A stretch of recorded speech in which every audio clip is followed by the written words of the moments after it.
¿cómo están? Buenas tardes, bienvenidos al Foro Hermes Music Club. Muchas gracias por estar aquí con nosotros. Estamos recientemente activando estos días, después de todo lo que se vivió con una pandemia, con todo ese tipo de cosas.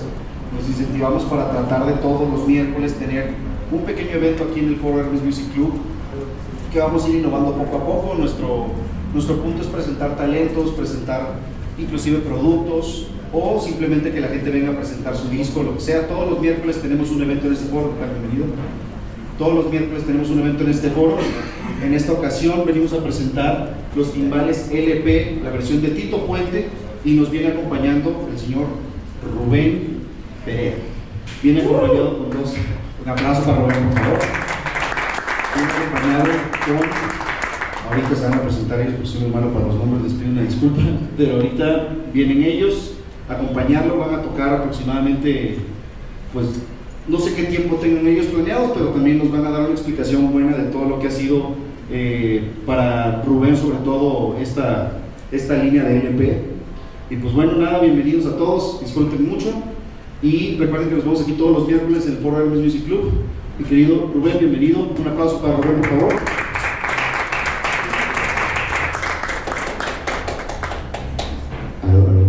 Pues muchas gracias a todos por venir, qué chido.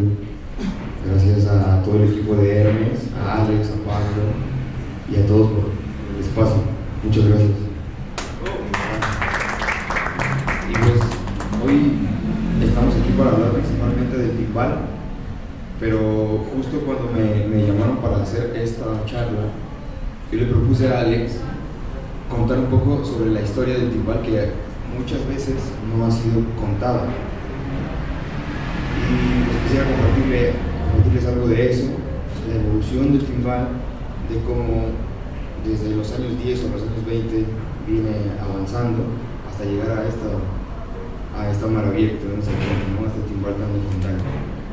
Y bueno, para los que no me conocen, mi nombre es Rubén Perea, tengo 26 años, nací en el Estado de México y comencé a tocar percusión desde muy temprana edad por mi papá, Agustín Perea, que también es percusionista.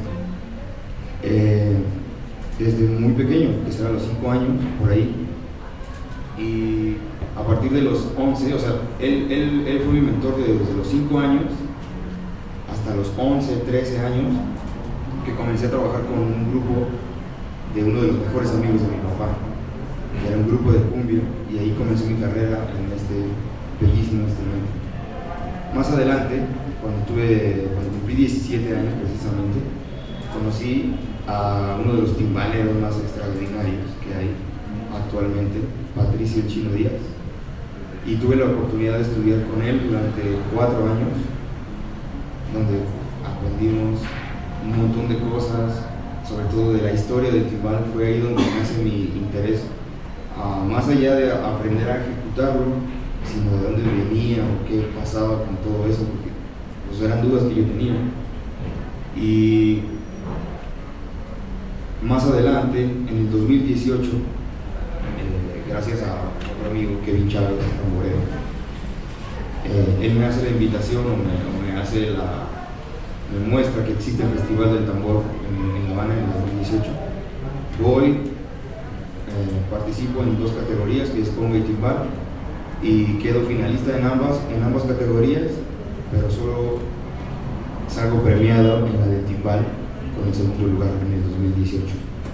Y por ahí más cosas y más en todos estos años, ¿no? Desde los 11 años hasta acá, pues no he parado de recopilar información acerca del timbal, tanto como de su historia, como de su ejecución, como de un montón de cosas más que esconde este instrumento, que para entrar en materia de esto quiero hacer mención de varias personas que me enseñaron a mí esto, como mi profesor Patricio Díaz, en clases con Changuito, en pláticas personales con investigadores como Ali Salcedo, que también es un percusionista venezolano muy bueno, que tiene un canal de YouTube, se llama Percusión TV, no sé si lo han visto. Si no lo han visto, búsquenlo. En charlas personales con él, que él es un investigador de la música cubana, de la historia de la música cubana, muy impresionante. Y sobre todo, no de la música cubana, sino de estos instrumentos en general. Y a través de correspondencia del mismo Ali con otros investigadores, como el maestro, déjenme leerlo aquí, el maestro Leonardo Padura, y el periodista y escritor Leonardo Padura, y el maestro y profesor de la Escuela Nacional de Artes en La Habana, y ahora actualmente investigador del área de Historia de la Música Cubana en Florida, el maestro Armando Rodríguez Ruidíaz. Me parece importante mencionarlos a ellos porque gracias a ellos vamos a tener la información que tenemos ahorita. Y pues sin más, empecemos. Trataré de ser breve porque no tenemos mucho tiempo. Es una historia muy grande, muy larga y que tiene un montón de vertientes que de pronto no vamos a poder entrar en ellos, pero trataré de hacer un resumen lo más rápido y conciso posible. Les decía que vamos a hablar sobre el timbal y su evolución, comenzando por una parte súper importante de este instrumento, que es el tímpani. Todos conocemos el tímpani de orquesta, este timbal de dimensiones bastante grandes, que digamos que sería el predecesor de esto que tenemos ahorita. Y para llegar a eso hay un camino y un montón de tiempo tuvo que pasar para entonces llegar aquí. ¿Cómo llega entonces el timbal, el tímpani de orquesta a La Habana? Llega a través de la música europea, que para esa época, para la época en la que esas orquestas llegaban, pues era muy popular. Dada la popularidad, entonces las orquestas de música popular, queriendo emular esos sonidos, aparte de otros instrumentos más, deciden incluir el timbal, ¿no? Este tímpani enorme, al que deciden llamarle paila criolla, y ese es el primer nombre que recibe el timbal, ¿no? La paila criolla, que es básicamente, déjenme enseñarles, tengo una imagen justo para mostrarles la paila criolla.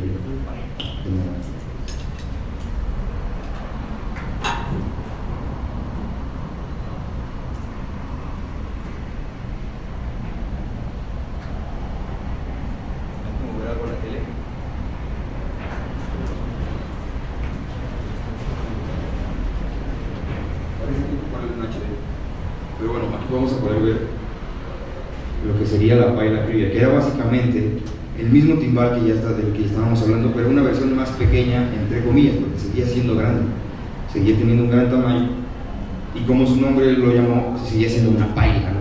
O un sinónimo, un sartén, una olla, así, de una forma cóncava y ovalada por abajo. Ahora que se arregle esto, podríamos ver una foto de que todas estas fotos también son proporcionadas por estos maestros, ¿no? En sus investigaciones en museos en La Habana, y que tuve la suerte de que me las compartieron. Okay, bueno, ahora más adelante podemos ver esta imagen de la que les estamos hablando, del timbal o de la paila criolla, que es la primera versión. Más adelante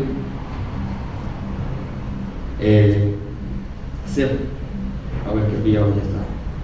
Quisiera hablar de las dimensiones y ahí lo tenemos. Aquí lo tiene.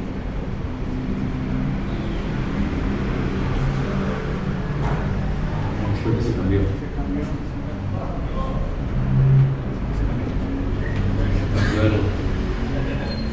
Debe ser uno de los HDMI.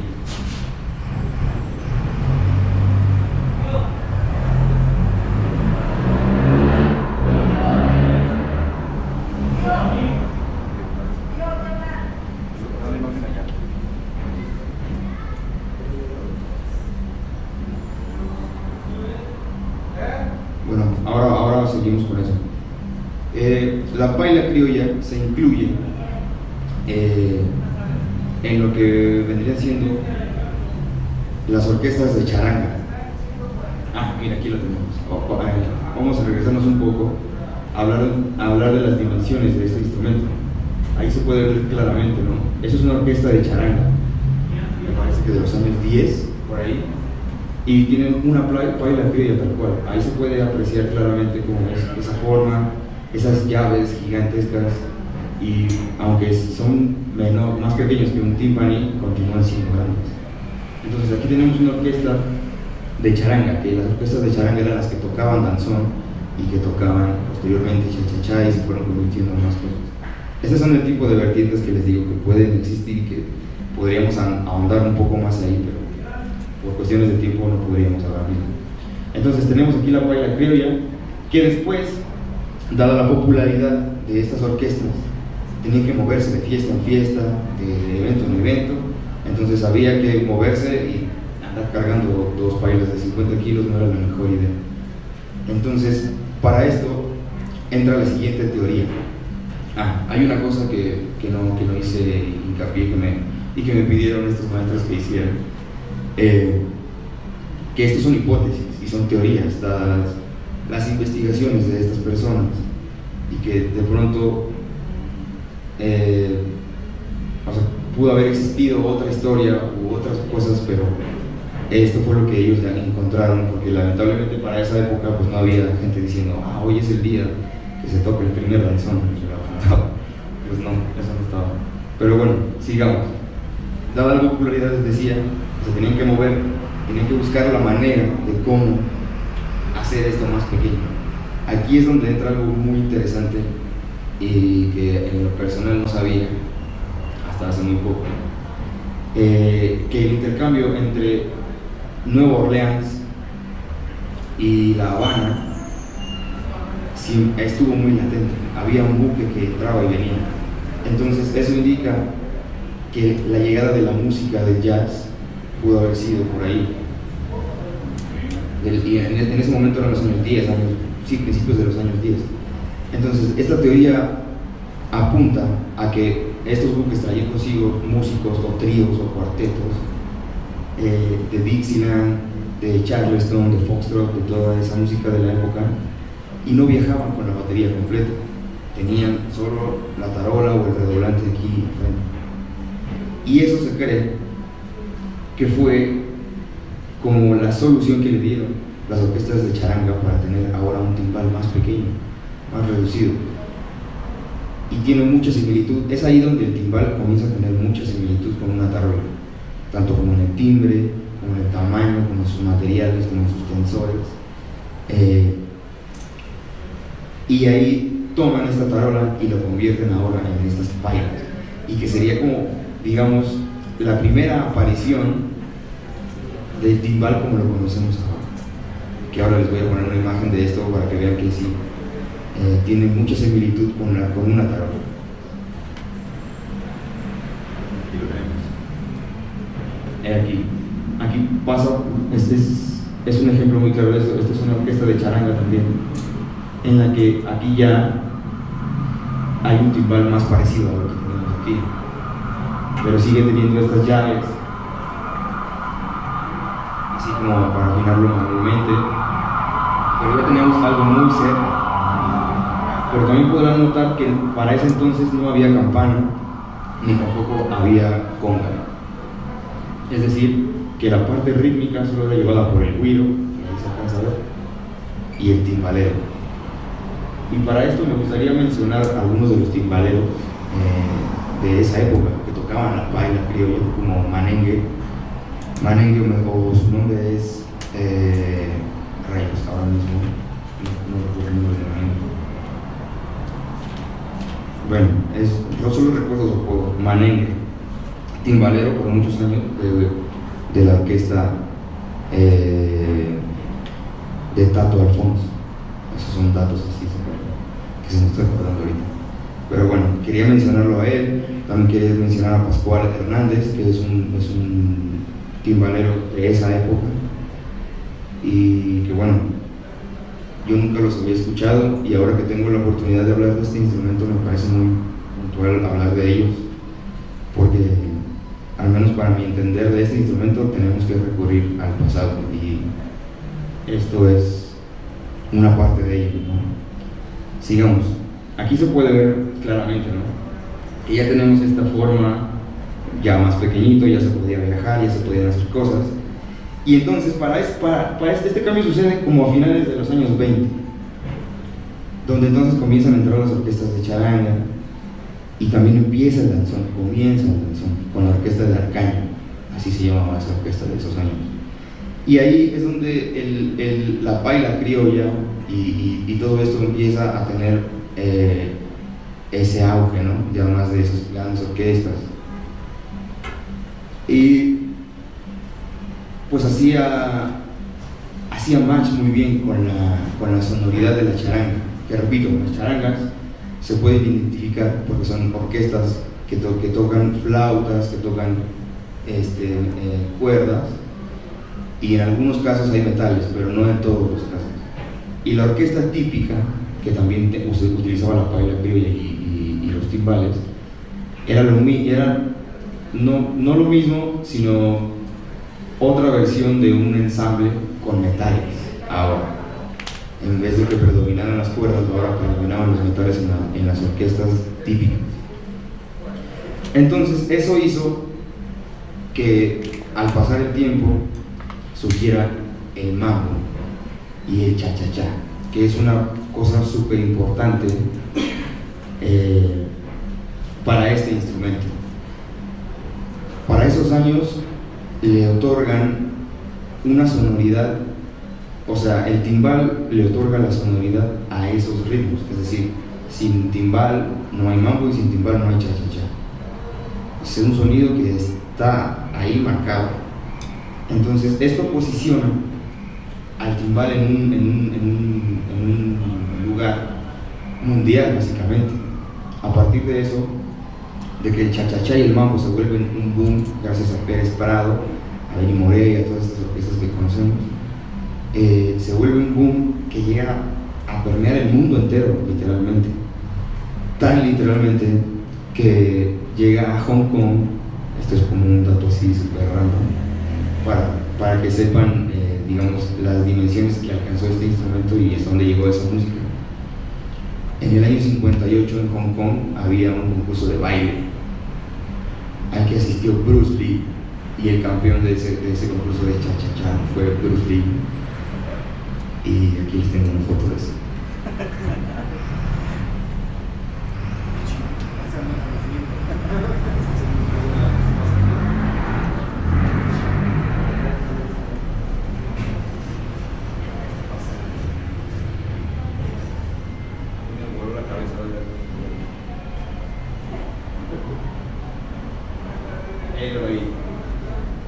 Sí, es una foto de Bruce Lee en el 58 bailando cha-cha-cha, y que probablemente, no sé si haya sido cuando ganó, pero en algún punto llegó el cha-cha-cha hasta Hong Kong y pasó lo que pasó. Doy este dato porque entonces en ese momento el timbal y la percusión cubana, porque eso es otro dato, estos son instrumentos cubanos creados literalmente en la isla para sus adaptaciones, ¿no? Como ya hemos estado viendo anteriormente. Di este ejemplo para entonces pasar a lo siguiente, que es que el timbal y la percusión llegan al mundo entero, hacen una revolución, era la música de moda y por lo tanto la música que era de los jóvenes, entonces como era de jóvenes no estaba tan chido. Pero gracias a Pérez Prado, que llegó a ser el número 1 en la revista Billboard y colocar esas sonoridades ahí en ese punto del mundo, llega a darle al timbal esta proyección mundial. Aquí hay un hueco histórico después de esto que les estoy hablando, que es como de los 50, 55, 58, un hueco histórico y político que nos vamos a poner a hablar ahorita, que entonces hace que esta música vaya en declive y que pase lo que pues ya sabemos, ¿no? Pero aquí pasa algo muy interesante. A finales de los años 70, y esto lo pone Martin Cohen, que es el fundador de esta compañía, de la compañía LP, eso lo leí en su autobiografía, es algo muy interesante. Habla de cómo una gira le cambia la vida a la marca, ¿no? Le cambia la vida completamente, porque a él se le ocurre hacer una gira junto con su amigo Tito Puente para promocionar sus instrumentos, y crean el Latin Percussion Jazz Ensemble y lo llevan a girar por todo el mundo, por Europa y por un montón de lados. Y gracias a eso, y gracias a esa parte y ese trabajo que hizo Martin Cohen junto con Tito Puente, fue que tenemos este timbal que conocemos ahora, ¿no? Es una historia que traté de reducir lo más que pude, que me gustaría contarles 1000 cosas más sobre la aparición de la campana, de la aparición de esto, de la aparición de lo otro. Son muchos paréntesis que tendríamos que hacer para entonces poder llenar esto, pero espero que esta información les sirva, sobre todo para tener ese bagaje, ¿no? Antes de tocar este instrumento, que siento que es muy importante tener esas bases históricas para entonces poder tener una buena ejecución. Y bueno, antes de seguir con detalles ya más técnicos y más enfocados al instrumento, pues quisiera invitar a mis amigos a tocar un poquito. Quiero invitarle a Mario Díaz, que es el piano, y a Daniel Neri, al contrabajo, la Baby Bass. Nos vemos en el juego.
Mario Díaz, por favor, un aplauso.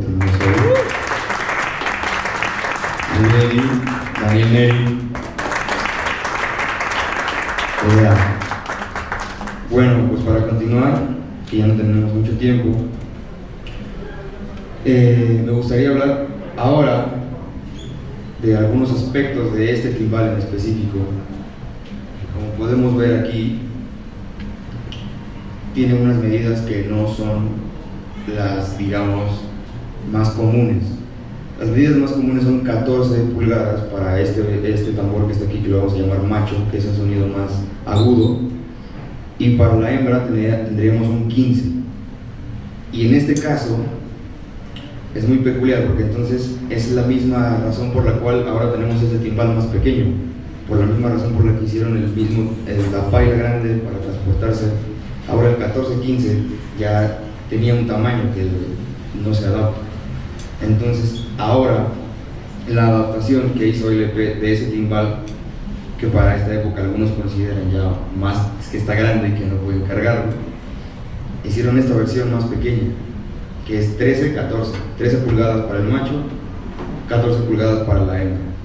Entonces, si nos damos cuenta, seguimos teniendo el mismo problema, y que es la cuestión de transportación y de hacer lo más cómodo para el músico.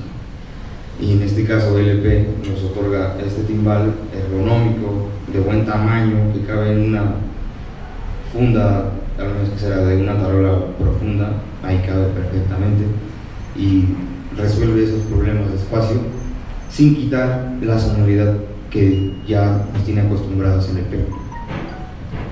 Y es ahí a donde quiero llegar, a los sonidos de este instrumento y a su correcto, digamos, su correcta técnica y cómo poder sacarle el mejor provecho. Ese timbal es más pequeño, digamos, pero no pierde el sonido que tan peculiar que conocemos de este rim shot que tiene el timbal, que sería este.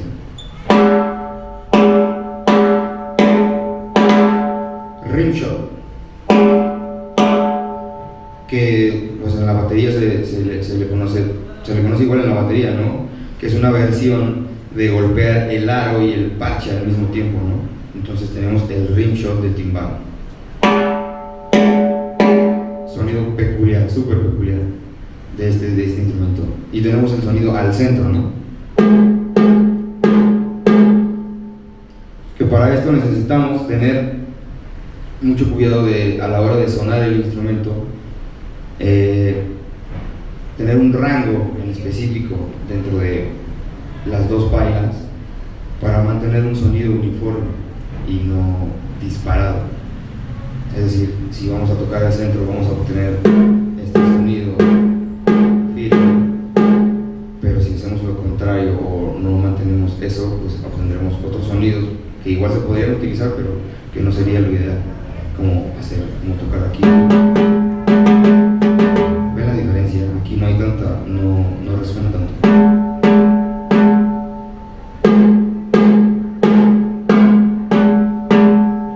De este lado tiene como más armónicos que pues no, a menos que lo hagas a propósito, pues no beneficiarían mucho.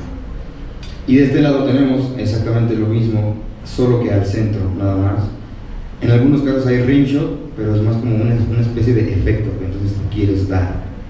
Pero por lo regular, entonces tendríamos estos tres sonidos: el abierto de la hembra, el abierto del macho y el rim shot del macho.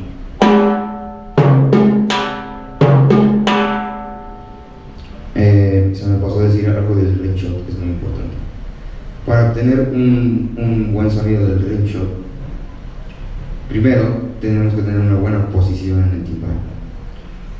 En mi caso, dado a la física y mi estatura y demás, pues esto es lo que a mí me conviene, pero lo que es recomendable es ponerlo a la altura de la cintura para que tengas tus manos libres, ponerte a distancia del timbal, al centro del timbal, y después hacer esto que les estoy diciendo, tener esta claridad en el sonido a la hora de proyectar. Y para el rim shot necesitamos que 4 dedos de la punta de la baqueta entren y que este borde de la baqueta, del cuarto dedo, digamos, ese va a tocar el arco. No así, ni así, ni así, ni así. Son sonidos diferentes, a menos que quieras hacerlo a propósito, entonces podrías usarlo. Si no, con estos 3 simples sonidos que ya tenemos, se pueden hacer muchísimas cosas y explorar sonoridades increíbles. Tenemos otra parte más del timbal que es muy sonora, con la cáscara. Fíjense, me acabo de llevar una sorpresa, no había tocado la cáscara de este timbal pequeñito y suena increíble. Hay veces que el timbal 14 llega a ser, bueno, no llega a ser tan grande, pero llega a tener mucha resonancia. Y para lugares pequeños como este, llega a tener mucho volumen, y esta cáscara está muy bien, no me había dado cuenta.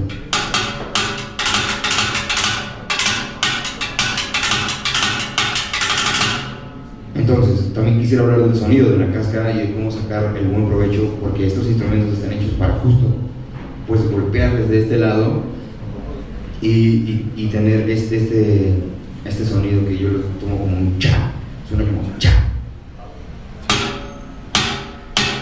Si lo notan, cha. Entonces, a mí me gusta que la cáscara suene de esa manera, y para eso voy a dar el mismo ejemplo de los 4 dedos, que es exactamente lo mismo que ya habíamos visto, pero en vez de no vamos a tocar con la punta, sino ahora, digamos, como que entre el dedo medio y el dedo anular. Entonces esto nos va a dar el channel que estoy hablando. Sin presionarlo, sin empujarlo, sin nada. Ahí está. Ahí suena.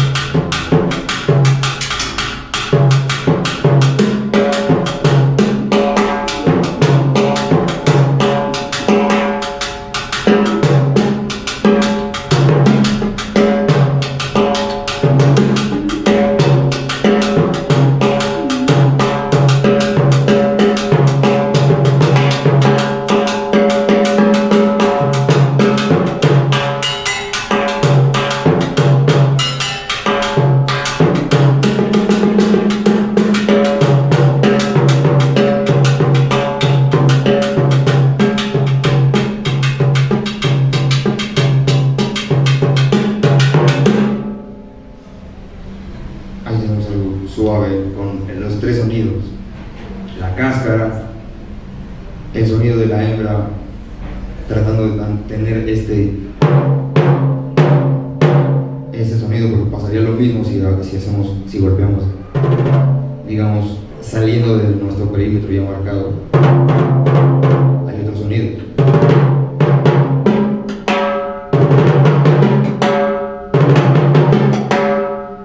Esto me gusta hacer hincapié en esto de los sonidos porque mejora bastante desde el momento que lo tienes en la cabeza. O sea, si ustedes ya tocan timbal y no habían escuchado de estos términos, ahora cuando vayan a practicarlo, traten de pensar ahora en el sonido, que es muy importante, porque tenemos un instrumento frente a nosotros que tiene mucho poder. O sea, me refiero a mucho power sonoro, ¿no? O sea, con muy poco hay mucho sonido. Entonces, es justo, tenemos que cuidar lo contrario, de ser más claros, más dinámicos, para que entonces esto tenga una musicalidad. Para esto, entonces, me gustaría tocar algo muy importante para el timbal, como lo es el danzón, ¿no? Entonces, quisiera darles un ejemplo del danzón, cómo sonaría. Y bueno, yo creo que ya nos estaríamos despidiendo, ya nos echamos. ¿Cómo vamos de tiempo? ¿Estamos bien? ¿Estamos bien? Y si quieres que alguien haga alguna pregunta, cualquier cosa. Exacto, estaría bueno. Si quieren, antes de avanzar con el danzón, podríamos hacer una pregunta. Si alguien tiene alguna pregunta, Sin pena. calle es ahora o calle para siempre. ¿Alguien tiene alguna pregunta en general del timbal? ¿Cómo funciona? Es para Rubén. Yo no soy músico, pero no sé cómo se llama la pieza la pieza azul y la otra pieza. Pues un campana. Esto se conoce como jam block y esto como una pues, campana, ¿no? Recibe muchos nombres: campana guarachera, campana de timbal, contracampana, muchos nombres, y esto es el jambiok. ¿Se acuerdan? ¿Alguna otra pregunta que tengan acerca del timbal? Cuando se tocaba antes la baila, ¿qué estaban tocando ahí? O sea, exacto, eso es de lo que estaba hablando en el ejemplo que quiero dar a continuación. Tocaban danzón, eso era. Las orquestas de charanga tocaban danzón. ¿ya tocaban en el aro? ¿Usaban baquetas de tambor? Usaban baquetas como de timpani. Aquí en una de las fotos que puse, bueno, te la voy a poner, se ve el timbalero y trae sus baquetas aquí y se ve el masito de arriba.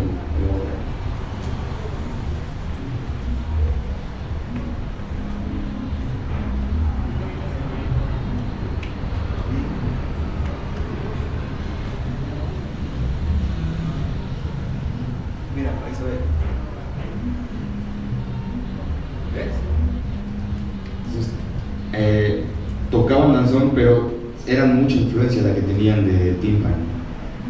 Principalmente lo que se tocaban eran danzones. Después vino el cha-cha-cha, porque el cha-cha-cha era una parte del danzón, que era la parte donde la gente bailaba. Más adelante quitaron esa sección y la hicieron, o sea, solo de esa sección hicieron ahora música. Entonces ya se tocaba cha-cha-cha también. Entonces tocaban danzones, cha-cha-chas,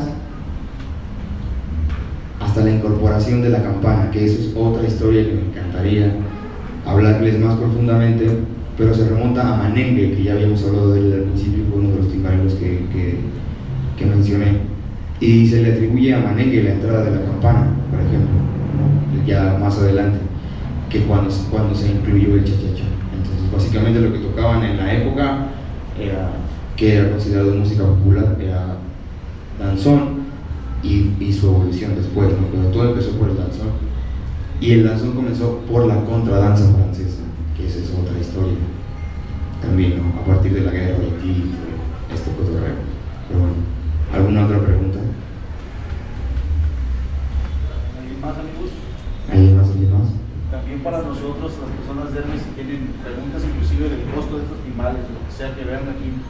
Yo viendo unos videos de Patricio Chino Díaz, vi que tiene una forma de hacer frases con el timbal con vocablos. ¿De dónde crees tú que viene esa influencia? De Changuito. De Changuito. Sí, y eso es algo totalmente de Patricio. O sea, es algo que él como desarrolló ese lenguaje para sus alumnos. Que, o sea, Changuito también utiliza la misma técnica, que supongo que viene de ahí, porque Patricio es del alumno de Changuito.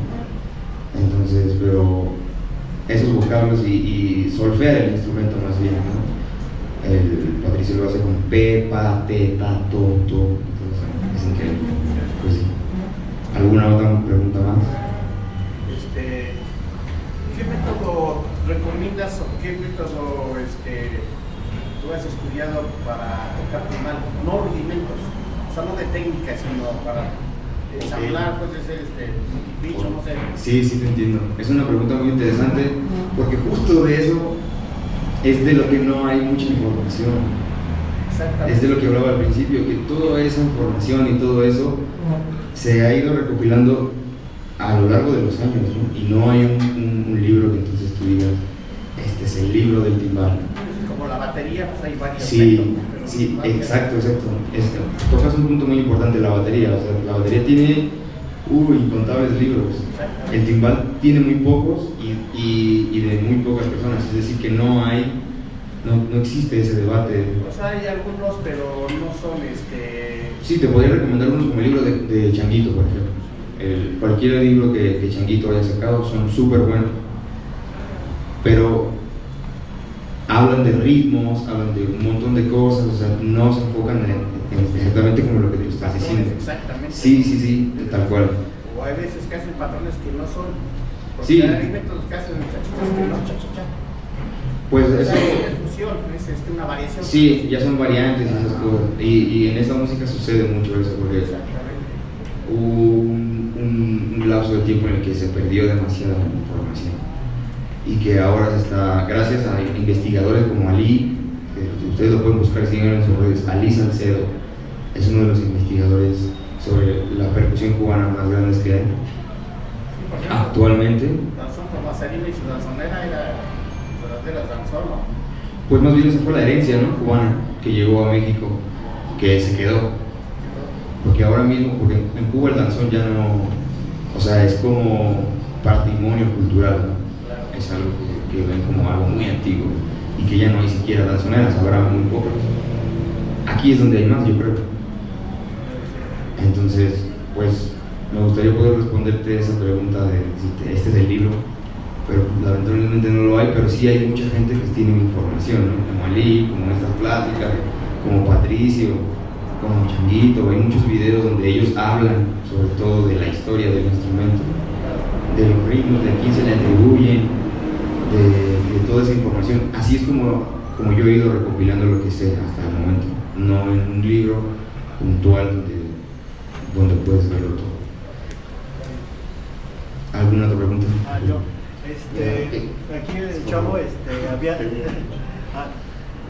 comentado sobre Patricio el Chino Díaz y no sé, la otra vez yo estaba viendo un timbalero, un percusionista que se llama Marvin Diz.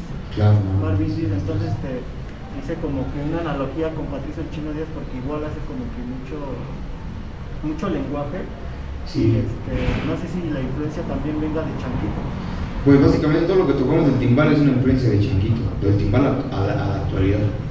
Y bueno, mi otra pregunta era si todos esos lenguajes, porque veo que hace varias cosas con independencia y lo que hace con la otra mano, veo que hace como floreos, pero aparte creo que no me he puesto a explicar bien, pero sí cae siempre en la clave, ¿verdad? Sí, claro, pues es el lenguaje de la rumba, ¿no? Que el norte de eso es la clave y, o sea, es lo más importante que hay. Y, o sea, ahora que tocaste el tema del lenguaje, pues, gracias a Changuito, digamos, tenemos esta riqueza ahora, ¿no? Que el lenguaje africano y de los tambores batá, del tambor abacuá y de todos esos tambores que se conocen, Changuito tenía el conocimiento y lo pasó para este lado. Entonces, todo lo que tocamos y esa influencia de decir, ok, lo que hace la rumba lo puedo hacer aquí, lo que hace tal lo puedo hacer aquí, eso es Changuito. Y eso lo hacen todos los que quieren aprender a tocar timbal, necesitan aprender de ese folclore. Entonces, como lo dices, o sea, es muy notorio que es muy parecido o que está muy marcada la clave porque viene del mismo lugar, la rumba. Adelante. Gracias. No, aquí. Gracias. ¿Qué peculiaridad tiene esta versión del timbal de LP en comparación a otros sonidos? Estamos hablando o nos estás comentando acerca del danzón. Podríamos quizá hablar de un sonido más como timbalón, más grave quizá.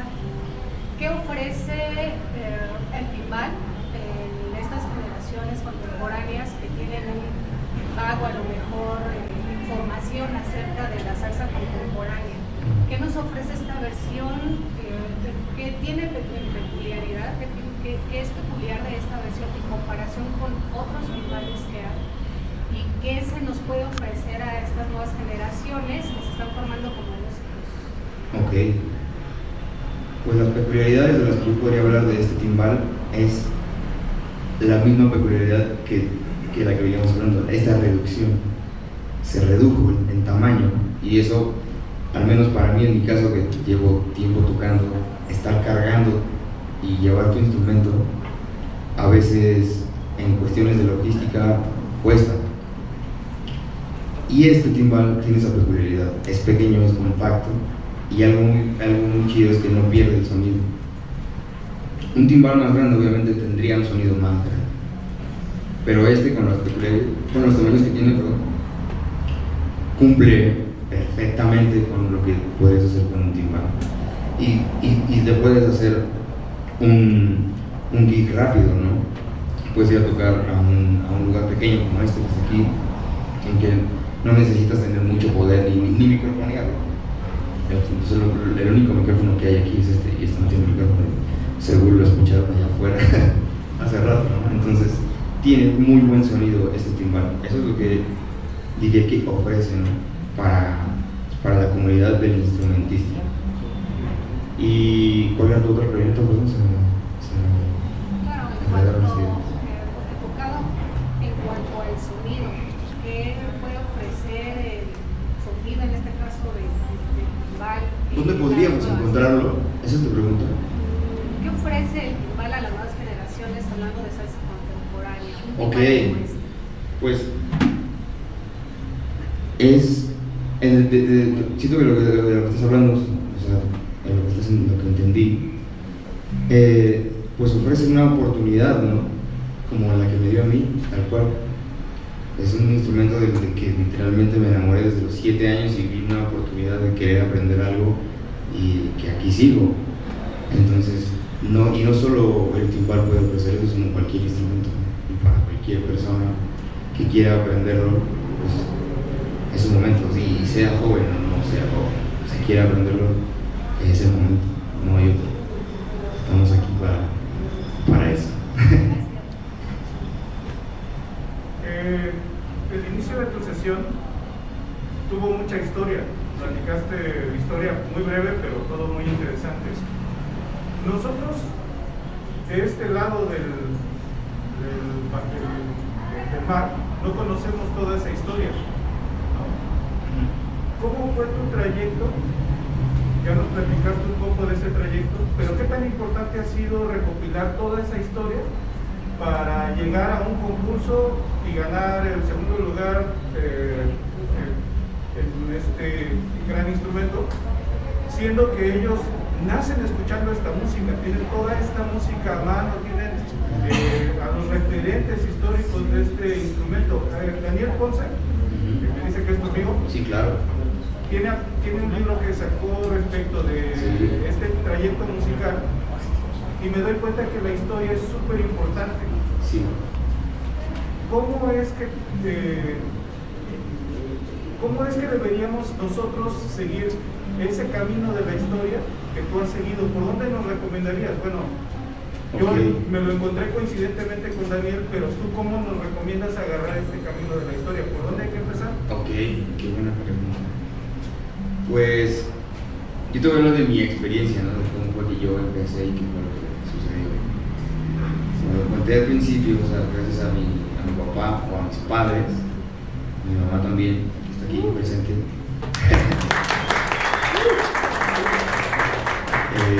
Y la música que ellos escuchaban, o sea, así como lo dices tú, tal vez en ese lado del mundo, si crecen con eso, y yo tuve la fortuna de crecer con eso, de que mi papá ya tocaba, de que a mi mamá le encanta el baile y pone salsa, y que ponían a la Sonora Ponceña, y que ponían a Celio González, a La Matancera, todo esto empezó a hacer en mí como siempre me ha gustado. O sea, el soundtrack de mi niñez es Celio González, básicamente. O sea, todo eso está ahí presente. Entonces corrí con la suerte de tener eso y de que me interesara muchísimo.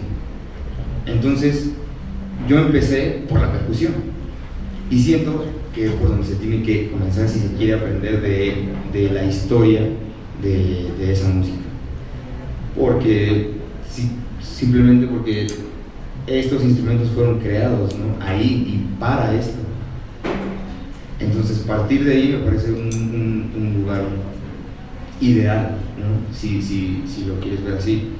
Me gustaría darte un dato, como decirte, puedes comenzar en la fecha tal, o en el año tal, o en el libro tal, pero pues no lo tengo. Pero lo que yo te recomendaría es que comenzaras con la percusión y con las cosas más antiguas que hay, ¿no? Que en este caso sería el tambor batá, la rumba, eso serían las versiones más antiguas, ¿no? Sin ponerme tan específico, digamos. Que las expresiones más antiguas, digamos, que podamos escuchar percutivas, que al pasar del tiempo fueron afectando a esta misma música. Con ese recorrido yo me he encontrado con eso, ¿no? Que estos tambores de los que estoy hablando, que son la rumba, el batá y todo esto, tienen una repercusión en esa música, pero muy importante. Entonces te recomiendo que comiences por la rumba, por el batá, por la escucha de eso, y después llegando el recorrido por el changüí, por el son, por todas esas cosas. O sea, te va a ir llevando. Ahora mismo YouTube es muy fácil poder encontrar esa información. Si tú pones tambor batá, te va a aparecer. Si tú pones los muñequitos de matanzas o Yorubandao o lo que sea, podrás encontrar datos antiquísimos de los años 50 por ahí también. La rumba es muy antigua. Entonces te recomiendo que puedas comenzar por ahí, y aparte de eso, de la percusión, pues también puedes hacer uso de la música de la época, que hay un montón de lugares donde buscar eso, como YouTube o Facebook.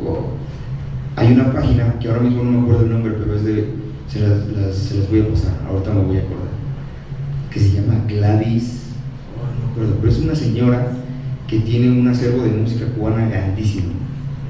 Mira, ese puede ser un buen lugar por donde puedes empezar. Ahí buscas por año y puedes encontrar un montón de cosas y guiándote por los años. Digo, lamentablemente para esta música no hay libros ni tampoco los historiadores en el país correspondiente de donde es. Tampoco hay muchos interesados en el tema.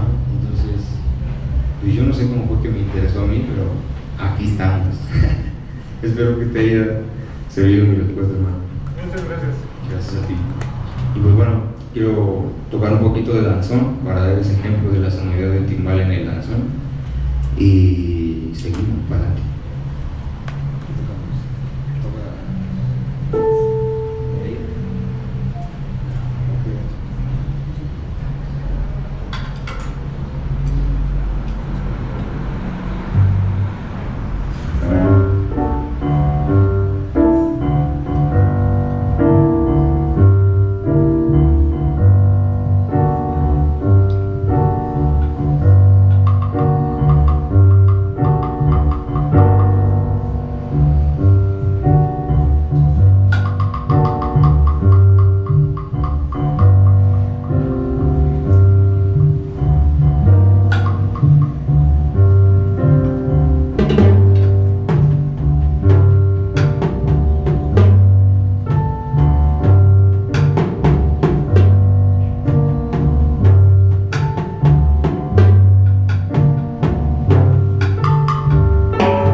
Vázquez.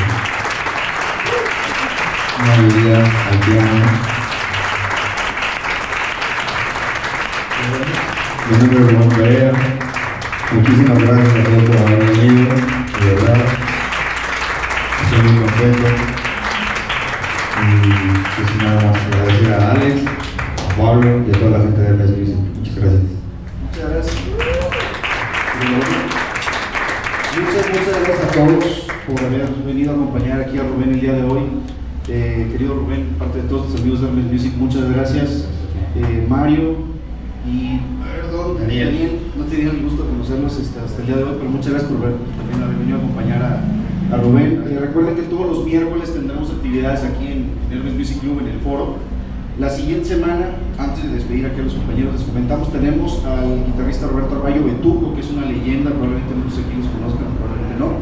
Betuco es un guitarrista que ha tocado y ha sido músico de sesión por años, ha tocado con todos, incluyendo Frank Sinatra, grabó discos de Luis Miguel, discos de Ricardo Arjona, o sea, absolutamente toda la gente ha hecho muchas grabaciones, muchas cosas y lo tenemos aquí la siguiente semana con las guitarras GNL, que es una marca que mucha gente no tiene como la historia clara de qué es lo que sucede. Es una marca que se extiende desde Fender, la crearon juntos, bueno, más bien dos personas crearon Fender y eventualmente hubo una separación por ahí. GNL se creó, es una marca de guitarras muy prestigiada y muy importante, pero bueno, los esperamos el siguiente miércoles para que quiera venir a aprender un poco estas guitarras, conocer a Betuco, el trabajo que hace y demás.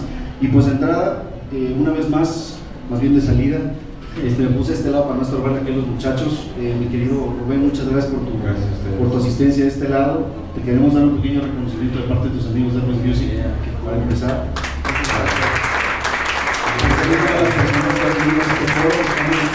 Una vez más teniendo estos eventos todos los miércoles aquí, y pues para no dejar también vamos a dar un fuerte aplauso a nuestros amigos Daniel y Mario que vinieron a acompañar, que de verdad que la gente los dice, qué talentosos, qué increíble que se ve que se han tocado juntos antes, porque todo está muy bien amarradito, todo muy bien como debe sonar.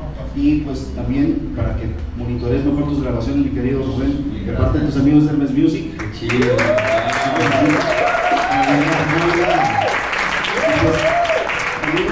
Una vez más estamos muy contentos nosotros también como personal de Hermes Music por tener a todas las personas aquí presentes. Gracias por haber venido, gracias por disfrutar un poquito de lo que nos vino a enseñar Rubén de esta versión de LP de Tito Puente. Y pues queremos pedirles un pequeño favor, si nos dan la oportunidad de tomarnos una foto en grupo, porque se ve muy bonito el foro y no podemos desperdiciar este momento. Si nos permiten allá amontonarse como puedan todos y se van a poner al frente de los tres grandes artistas que vinieron a acompañarnos, y nuestro querido amigo Rafael nos va a hacer el favor de tomar la foto de acá para allá. Si se quieren amontonar, si quieren así sentaditos como ustedes quieran, a la de tres ahí toman la fotito. Muchas gracias a todos. Si pueden levantar la mano o algo, se ayudaría.